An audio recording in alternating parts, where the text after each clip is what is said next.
পারের অসংখ্য মানুষের হাহাকার শুনেও নিঃশব্দে নীরবে ও গঙ্গা তুমি গঙ্গা বইছো কেন?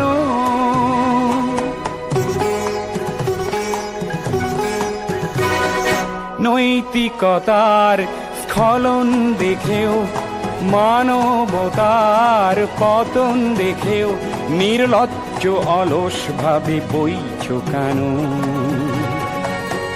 বিস্তীর্ণ দুপারের অসংখ্য মানুষের হাহাকার শুনেও নিঃশব্দে নীরবে ও গঙ্গা তুমি ও গঙ্গা বইছো কেন?